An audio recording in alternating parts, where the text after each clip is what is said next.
I found my mother's signature forged on 7 different bank documents. The handwriting wasn't hers, it was my wife's, the same woman who had looked me in the eyes every night for the past 3 weeks and said, "Don't worry, I'll take care of your mom's finances while she recovers." The same woman who had brought me chamomile tea and held my hand as I cried about mom's stroke. The same woman who had promised me, with tears in her eyes, that she would protect our family at all costs.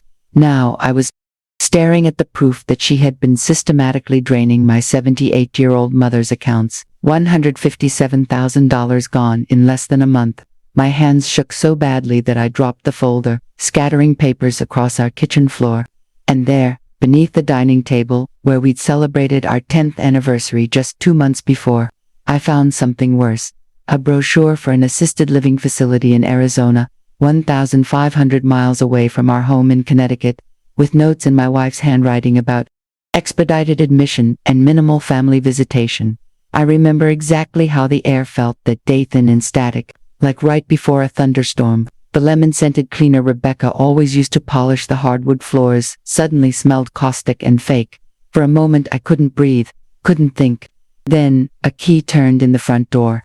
I gathered the papers with trembling hands, shoved them back into the folder, and slid it under a stack of cookbooks on the counter. When Rebecca walked in with grocery bags and her bright, practiced smile, I forced myself to smile back. "How's Mom today?" she asked casually, unpacking organic vegetables we couldn't really afford. "Did you take her that soup I made?"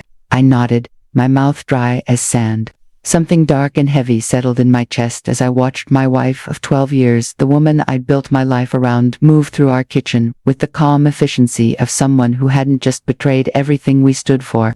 I needed time to figure out what was happening. I needed proof beyond what I'd found. And more than anything, I needed to make sure my mother was safe. The nurses said she really enjoyed it. I lied, watching Rebecca's face for any flicker of guilt. There was none. Just how long had this been going on? I'd met Rebecca 15 years ago at a community garden fundraiser in Hartford. I was 43 then, had just moved back to Connecticut after my divorce, and was helping Mom run the event. Rebecca volunteered to assist with setting up the silent auction, and I noticed her immediately tall with salt and pepper hair she didn't bother to dye, intelligent blue eyes, and a laugh that made people turn their heads. She was efficient and thoughtful, anticipating needs before anyone voiced them. When she brought my mother a chair without being asked, noticing how Mom leaned more heavily on her cane that day, I felt something shift inside me. By the time the fundraiser ended, we'd exchanged numbers. 3 weeks later, we had our first date.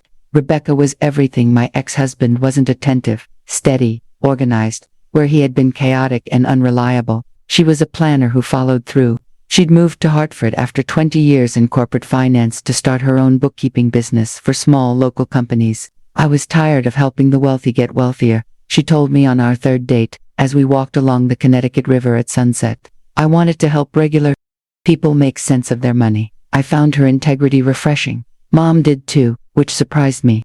My mother had taken 3 years to warm up to my ex-husband, but she approved of Rebecca almost immediately.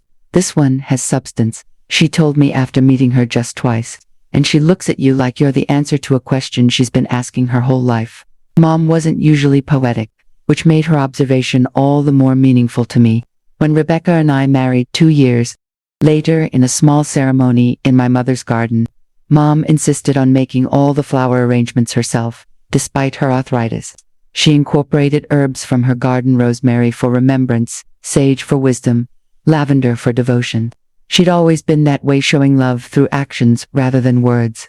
Rebecca seemed to understand this about her instantly and responded in kind, helping Mom with small repairs around her house, driving her to doctor's appointments when I couldn't get away from my teaching job, bringing over meals when Mom's arthritis flared up. "You got lucky twice," Mom said to me once. Finding Rebecca and having her be so good to me too. I'd thought so too. For over a decade, that's exactly what our life looked like: a partnership where we both cared for the people and things that mattered. Or so I believed. My mother had always been fiercely independent. She'd raised me alone after my father died when I was 11, working 2 jobs and still never missing a school event. She'd put me through college with the money from my father's life insurance and her own careful saving. Even at 78, she insisted on living in the small Cape Cod house where I grew up, tending her garden, and volunteering at the local library 3 days a week. When I can't deadhead my own roses, then you can start worrying about me, she'd say whenever I suggested she might eventually need more help.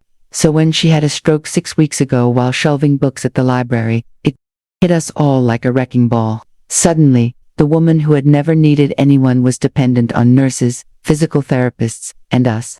The doctors were cautiously optimistic about her recovery, but they warned it would be slow, and that she might never regain all her former abilities. I'll never forget the way my mother looked in that hospital bed, small and pale, with a tube in her arm and monitors beeping beside her.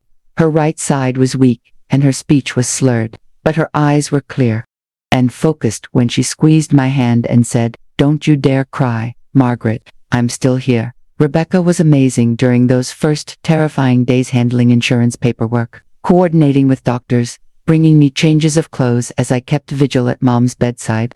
"Let me take some of this off your plate," she said to me on the third night as we stood in the fluorescent-lit hospital corridor. The bills, the insurance forms, talking to the bank about temporary access to her accounts. "For medical expenses I do this for a living, Maggie. Let me help." I remember hugging her in that sterile hallway, overwhelmed with gratitude that I had someone so capable by my side during the worst moment of my life. I had no idea that I was handing her the keys to everything my mother had spent her life building. I need to tell you exactly how it all unraveled, because the details matter. They always do. It started with small inconsistencies that I initially attributed to my own exhaustion and stress. A bank statement for one of Mom's accounts that Rebecca said she'd filed, but I couldn't find when the hospital billing department needed it.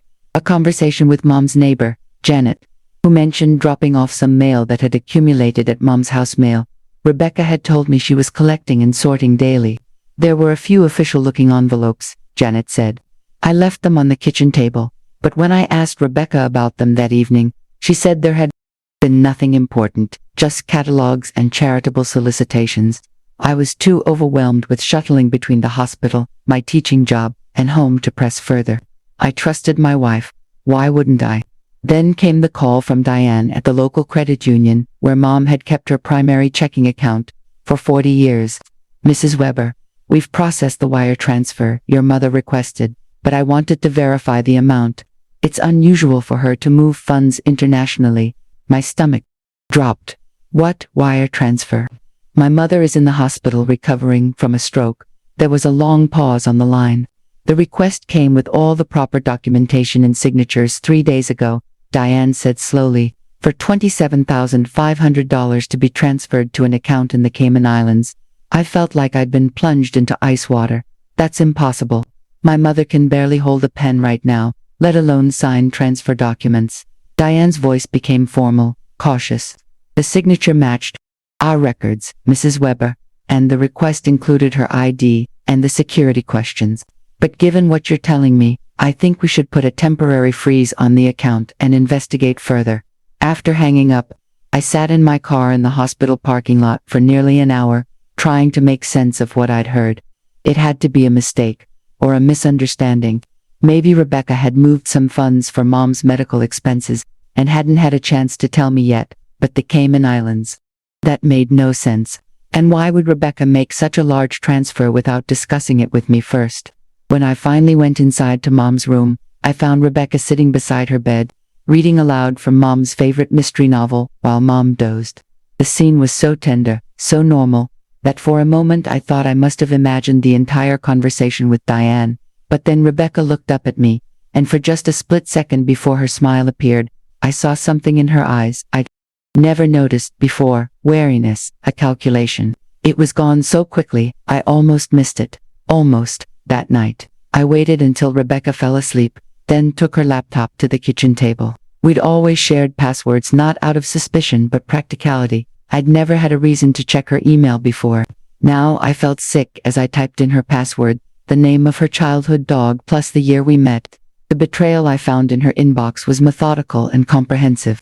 Emails to an attorney I'd never heard of about options for guardianship, messages to real estate agents about liquidating the property quickly, with a clear photo of my mother's house attached, communications with assisted living facilities in Arizona, where Rebecca's sister lived, facilities that specialized in memory care patients who rarely received visitors, and most damning of all, a series of exchanges with someone named Mark Stevens about untraceable fund transfers and offshore holding patterns.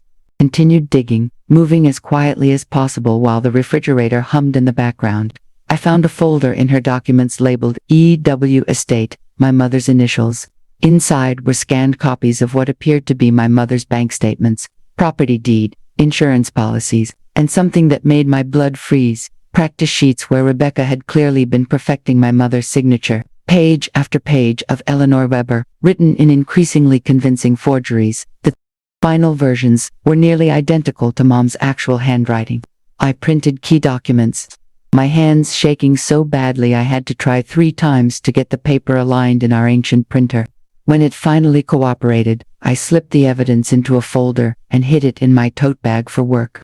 I cleared the browser history, returned the laptop exactly where I'd found it, and went back to bed. I lay awake until dawn, listening to the steady breathing of the stranger beside me, trying to reconcile the woman I'd loved for 15 years with the calculated deception I'd just uncovered.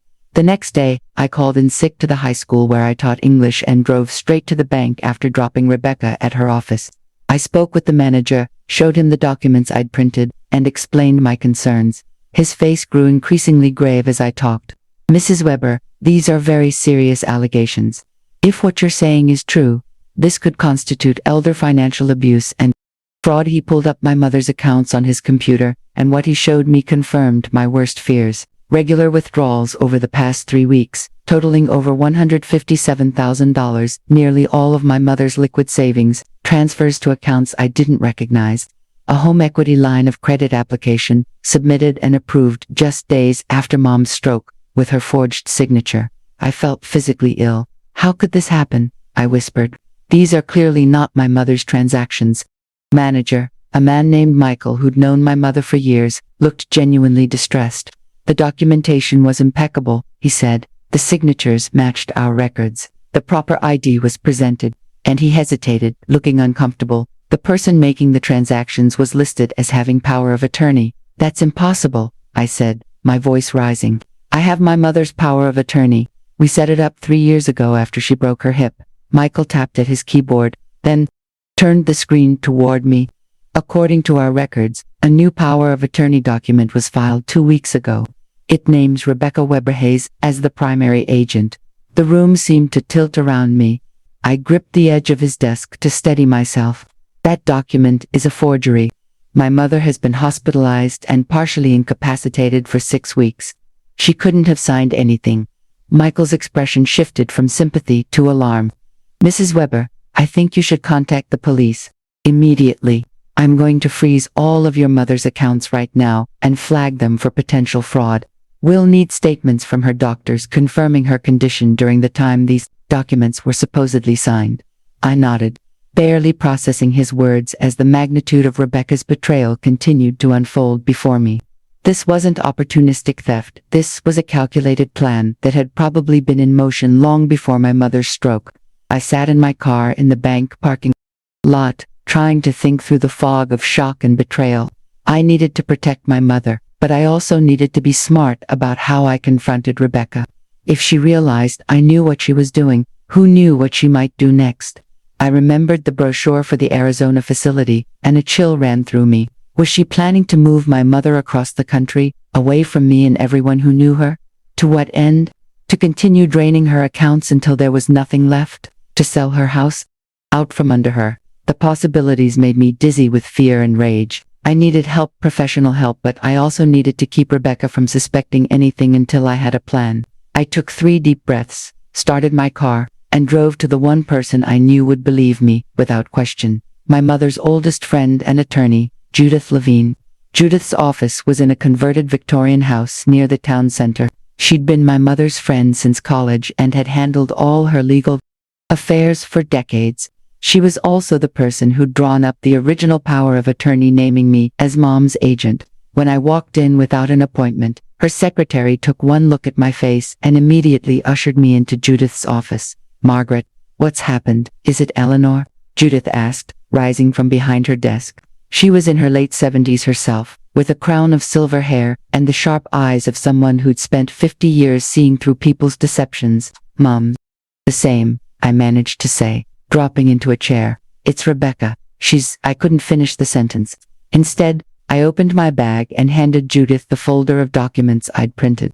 She's stealing everything from Mom, and she's forged a new power of attorney. And I think my voice broke. I think she's planning to move her across the country and isolate her completely. Judith put on her reading glasses and methodically examined every document in the folder, her expression growing stormier with each page. Finally, she removed her glasses and fixed me with a penetrating stare.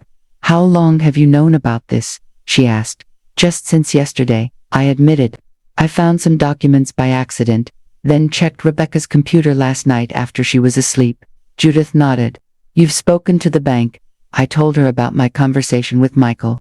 Good, she said. That's a start. But Margaret, you need to understand the seriousness of what we're dealing with. This isn't just theft. This is elder abuse, fraud, forgery, and identity theft. These are criminal offenses. She leaned forward. And based on these emails about assisted living facilities, I'm concerned that your mother's physical safety may also be at risk. The words hit me like physical blows. I'd been so focused on the financial betrayal that I hadn't fully processed the broader implications. Could Rebecca actually harm my mother? The woman I'd shared a bed with for 12 years, who'd held my hand through my father's memorial service when we'd scattered his ashes on his 10th death anniversary, who'd seemed to genuinely love my mother. What do? I whispered. Judith's expression softened slightly. First, we document everything. I'm going to make copies of all of this. Then we contact the police and file a formal complaint. We'll need to get a statement from Eleanor's doctors confirming she wasn't capable of signing legal documents when this supposed new power of attorney was created. And Margaret, she paused, making sure I was listening, you cannot let Rebecca know that you've discovered any of this. Not yet. If she realizes she might accelerate whatever she's planning, or destroy evidence. The next few days were the hardest of my life. I had to act normal around Rebecca, while secretly working with Judith, the bank, and eventually, Detective Sarah Martinez from the Financial Crimes Unit. I continued my routine teaching during the day, visiting Mom in the evenings now with a private duty nurse I'd hired who had strict instructions never to leave.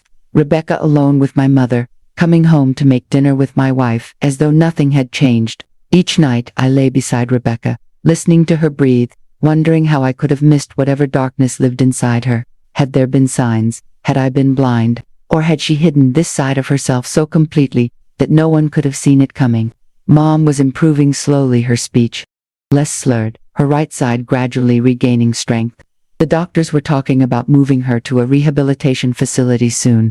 I hadn't told her anything about what I'd discovered. In her condition, the shock and betrayal might set back her recovery. But every time I sat beside her hospital bed, watching her struggle through physical therapy exercises, determination etched on her face, my resolve hardened. I would protect her, no matter what it cost me personally. I began recording every conversation with Rebecca on my phone legal, in Connecticut as long as one party consents. I documented every inconsistency, every lie. I forwarded any new emails I found to Judith. And I waited for the moment when we'd have enough evidence to act. That moment came sooner than expected. 5 days after my visit to Judith, Rebecca made a critical mistake. She'd been careful to cover her tracks in most ways, but she'd forgotten about the notifications that came to my phone whenever there was a large transaction on our joint credit card. When my phone pinged with an alert about a $12,870 charge at a jewelry store in Boston City, Rebecca had casually mentioned she was visiting for a client meeting. I immediately forwarded the notification to Detective Martinez. Within an hour, she called me back. We've been monitoring the card activity as you requested, she said. We've traced the purchase. It was for a custom platinum and diamond bracelet, and the sales associate remembers your wife clearly. She was with another woman, a woman who matches the description of the Mark Stevens you found in the emails, except her real name is Marcia Stevens, and she has 3 prior arrests for fraud and elder financial abuse in Massachusetts and Rhode Island. The pieces suddenly clicked into place with sickening clarity. Rebecca hadn't been acting alone. She had a partner, perhaps more than one. This wasn't an impulsive crime of opportunity, but an established pattern. What happens now? I asked, my voice barely audible. Now we move, Detective Martinez said firmly. We have enough for arrest warrants for both of them. Mrs. Weber, is your wife at home right now? I glanced at the clock. It was 2:30 p.m. No, she's at her office until 5:30. Good. I need you to meet me at the police station immediately. Bring any additional documentation you have. We're going to need a formal statement from you before we make the arrests. I sat in a small interview room at the police station for nearly 2 hours, going through everything I knew, everything I'd found, everything I suspected. Detective Martinez recorded the entire statement, occasionally stopping me to clarify details or ask follow-up questions. When we were finished, she explained what would happen next. We'll arrest Rebecca at her office, away from your home. Officers are already preparing to arrest Marcia Stevens at her hotel in Boston. Once they're in custody, we'll execute search warrants for your home, Rebecca's office, and Stevens' hotel room and residence. Mrs. Weber, is there somewhere safe you can stay tonight? You shouldn't return to your home until after we've completed the search. I'd prepared for this. A colleague from school had offered her guest room whenever I needed it, no questions asked. I'd packed a small bag that morning and left it in my trunk, just in case today was the day. What I hadn't prepared for was how it would feel to sign the final papers authorizing the arrest of my wife of 12 years. As the pen hovered above the signature line, memories flashed through my mind. Rebecca laughing as we painted our living room a disastrous shade of orange that we ended up repainting the very next day. Rebecca kneeling in Mom's garden, carefully transplanting heirloom tomato seedlings. Rebecca weeping at her own mother's funeral 5 years ago, clutching my hand like a lifeline. Had it all been a performance? A long con with my mother's money as the ultimate prize. I signed my name, the ink blurring slightly as a tear fell onto the page. We'll call you as soon as we have her in custody, Detective Martinez promised as I left the station. Try to go somewhere public for a while, a library. A coffee shop somewhere you can blend in but not be alone. I nodded numbly and drove to a small bookstore cafe across town, where Rebecca and I had never gone together. I ordered a cup of tea I couldn't drink and stared blindly at a book I couldn't read, my phone clutched in my hand, waiting for it to ring. When it finally did, nearly 3 hours later, I almost dropped it in my haste to answer. We have her in custody, Martinez said without preamble, and we found significant evidence in her office safe, including your mother's original will, which appears to have been stolen from her home, and several forged versions with substantial changes to the beneficiaries. Mrs. Weber, I'm sorry to tell you this, but the scope of the fraud is even larger than we initially believed. I listened in stunned silence as Detective Martinez detailed what they'd found. Rebecca and Marcia Stevens had been planning this for at least 2 years. They'd targeted at least 3 other elderly people in similar situations, though never anyone as closely connected as my mother. They would identify vulnerable seniors with significant assets, ingratiate themselves through a family connection, then systematically take control of their finances. In most cases, they'd eventually move the victim to an isolated facility, where they could control all communication and continue draining their assets until there was nothing left. The evidence suggested my mother had been their most ambitious target yet, with nearly $800,000 in total assets, including her house, savings, and investments. But I had been the wild card. They hadn't fully accounted for my close relationship with my mother, my attention to detail, and my unwillingness to be pushed aside even during a medical crisis. Can I see her? I asked, meaning Rebecca, then immediately wondered why I would want to. What could she possibly say that would explain any of this? Not tonight, Martinez replied. She's still being processed and will be arraigned tomorrow morning. You should use this time to secure your home. We've completed the search and released the scene. You might want to change the locks and security codes. I thanked her, hung up, and sat in my car for a long time before driving to my colleague's house. I couldn't face going home yet, not to the space I'd shared with Rebecca, now forever contaminated by her betrayal. Not to the kitchen where she'd made me tea while systematically dismantling my mother's life. Not to the bedroom where I'd lain beside her, loving her while she plotted to steal everything from the woman who had raised me. I spent that night in my colleague Mary's guest room, staring at the ceiling, replaying every moment of my relationship with Rebecca, looking for clues I might have missed. There had been small things, some explained absences she attributed to client meetings, phone calls she took in another room, her occasional reluctance to visit my mother in the years before the stroke, but nothing that screamed con artist, nothing that warned me I was sleeping with someone capable of such calculated cruelty. At dawn, I finally fell into a restless sleep, only to be awakened 2 hours later by a call from Judith. Rebecca's arraignment is at 11, she said without preamble. Will you attend? I hadn't decided until that moment, but suddenly I knew I needed to be there. I needed to look her in the eye, to see if there was any remorse, any recognition of the devastation she'd caused. Yes, I said, I'll be there. The county courthouse was an imposing granite building that had always reminded me of a mausoleum. Appropriate, I thought grimly, as I climbed the steps, since I was there to witness the death of my marriage. Judith met me in the lobby, her expression grave. They've charged her with multiple felony counts, she told me as we walked toward the courtroom. Fraud, forgery, identity theft, elder abuse, conspiracy. The prosecutor is pushing for no bail, given the flight risk and the evidence they found of plans to leave the country. I nodded, barely trusting myself to speak. Inside the courtroom, I sat in the back row, Judith beside me like a shield. When they brought Rebecca in, I almost didn't recognize her. Without her usual careful makeup and styled hair, in an orange jumpsuit with her hands cuffed in front of her, she looked smaller, older, diminished. But when she scanned the courtroom and her eyes met mine, I saw no shame, no remorselessly cold calculation, and, most chillingly, a flash of something like contempt. The proceedings were brief, the charges were read. Rebecca pleaded not guilty to all counts, and her court-appointed attorney requested bail. The prosecutor outlined the evidence against her, including the forged documents, the fraudulent wire transfers, and most damning of all, a notebook found in Rebecca's office safe detailing plans to relocate EW2AZ facility post-stroke recovery and liquidate CT property by 9/1. When the judge denied bail, citing flight risk and the calculated nature of the alleged crimes, I felt a wave of relief so intense I nearly collapsed. Rebecca would remain in custody until trial. My mother was safe. As they led Rebecca out, she turned and looked at me one last time. I expected hatred, perhaps, or more of the contempt I'd seen earlier. Instead, her face was completely blank, as if I were a stranger she'd never seen before. In that moment, I realized that to her, perhaps I always had been. Outside the courthouse, Judith squeezed my hand. You did the right thing, Margaret. Never doubt that. I nodded, watching the autumn leaves skitter across the courthouse steps. What happens now?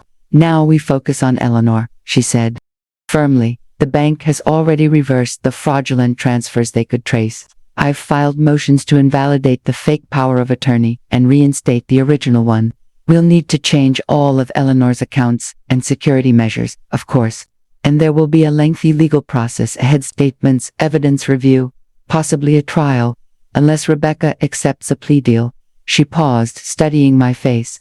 And you need to think about what you want to do about the house, the marriage, your shared assets. It was too much to process all at once. I felt hollowed out, scraped empty. One day at a time, I murmured, more to myself than to Judith. She nodded. One day at a time. That one day stretched into weeks, then months. I moved back into my home after changing the locks and installing a security system. I filed for divorce, citing criminal activity and fraud.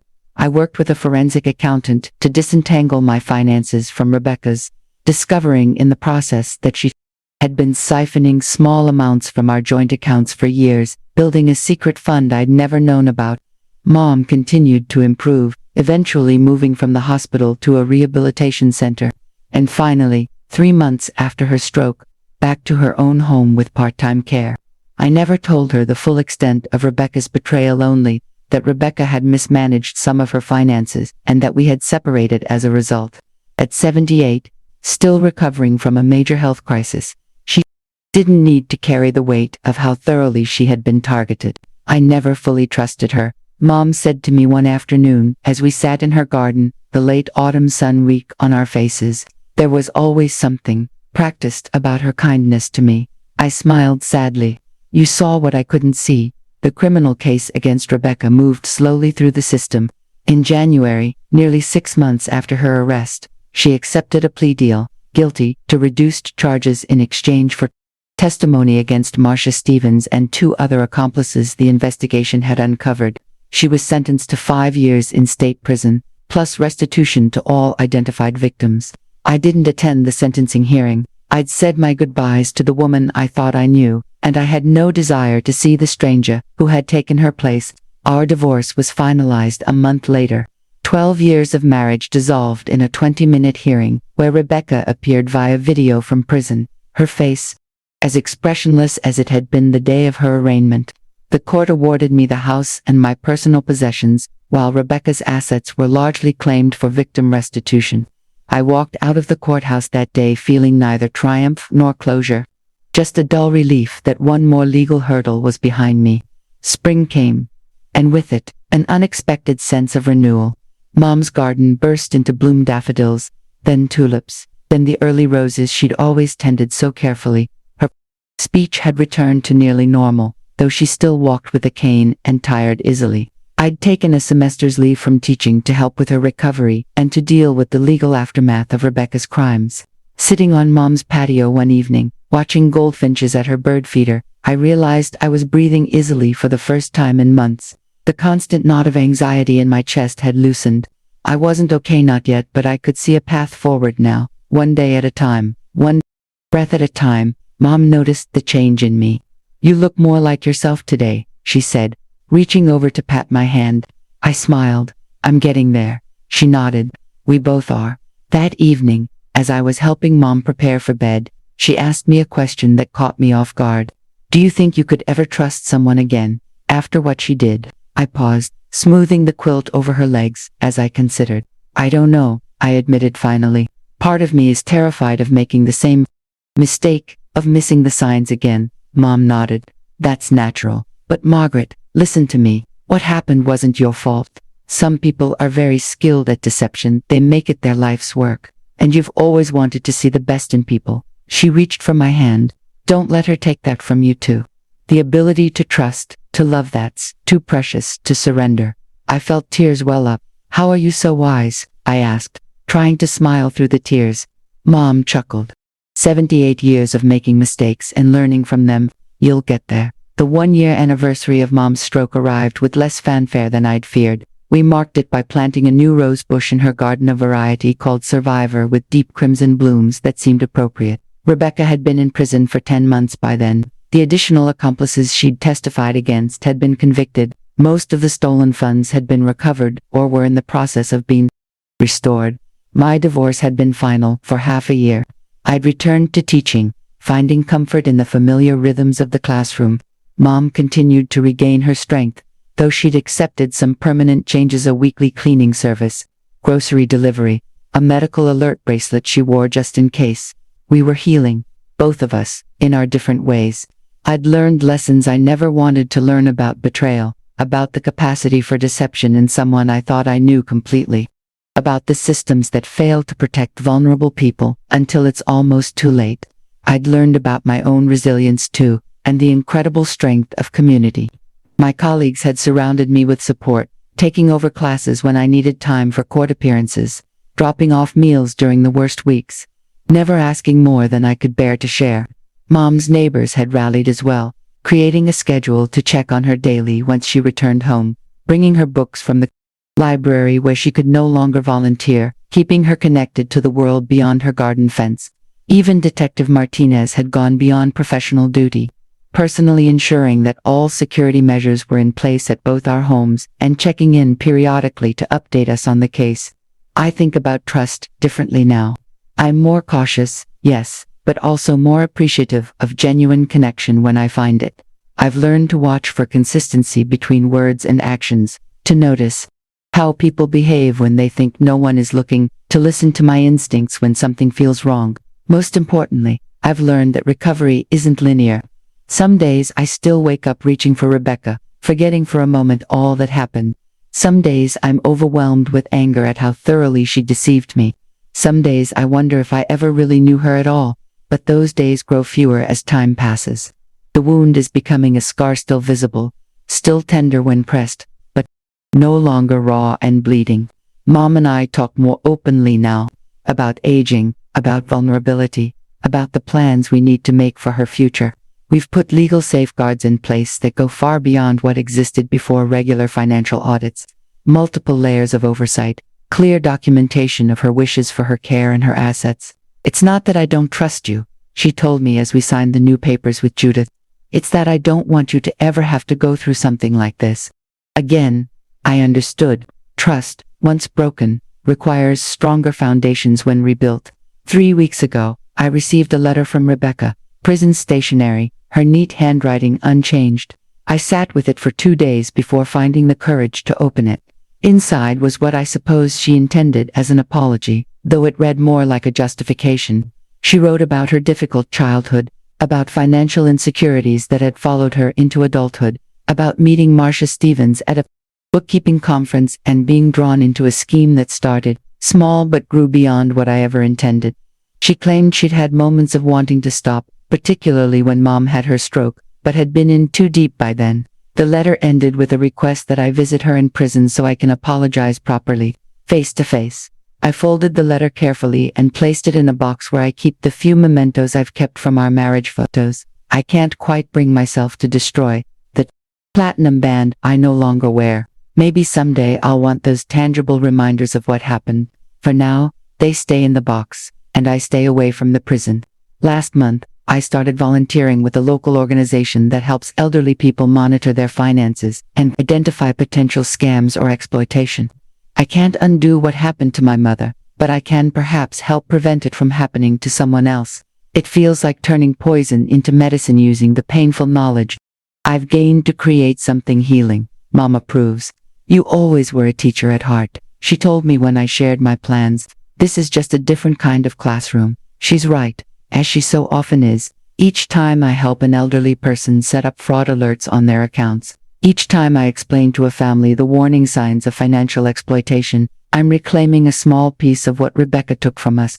Not just money, but security, peace of mind, trust. I don't know what the future holds. Mom is 79 now, still in her own home, still tending her garden, though on a smaller scale than before.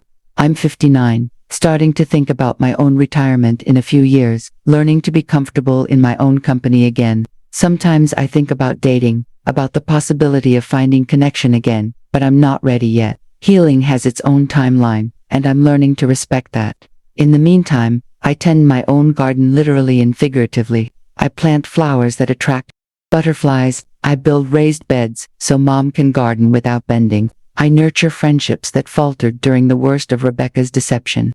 I work to rebuild my financial security, one careful step at a time. If you're listening to this and thinking it could never happen to you or someone you love, please reconsider. The most dangerous predators are the ones who make you feel completely safe until the moment they strike. They study their targets, adapt to their vulnerabilities, and exploit the very trust that makes human connection possible. I'm not saying don't trust. We all need people we can count on. But trust with open eyes. Notice inconsistencies. Ask questions. And if something feels wrong, even if you can't immediately identify why, pay attention to that feeling.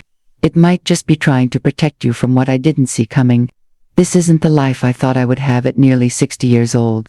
I expected to be planning retirement travel with Rebecca, helping Mom adjust to a gradual slowing down, enjoying the security of a partnership built over decades. Instead, I'm rebuilding from the foundation up.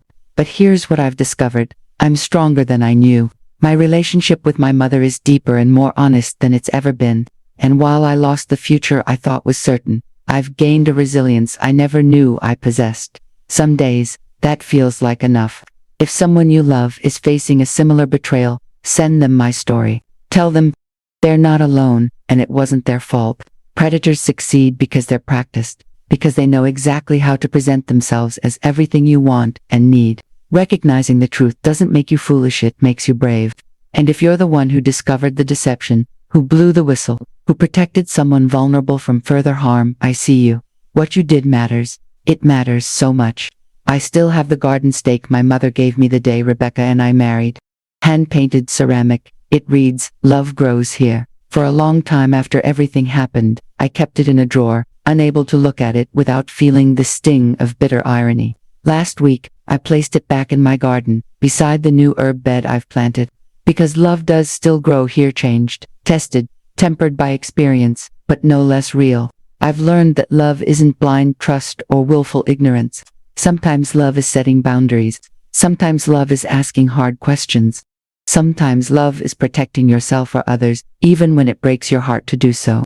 If you take anything from my story, let it be this: trust your instincts, protect the vulnerable people in your life, and remember that even after the deepest betrayal, healing is possible, one day at a time, one breath at a time, one small act of courage at a time. I'm recording this from my kitchen table, with Mom's roses in a vase beside me and the scent of fresh coffee in the air. If you've stayed with me this far, thank you for listening. I'd love to hear your thoughts in the comments. Did you ever sense someone wasn't what they seemed? How did you handle it? Subscribe if you want to hear more stories of survival and recovery. And please, share this with someone who might need to hear that they're not alone, that what happened wasn't their fault, and that there is life, real meaningful life after betrayal. Take care of yourselves, and take care of each other.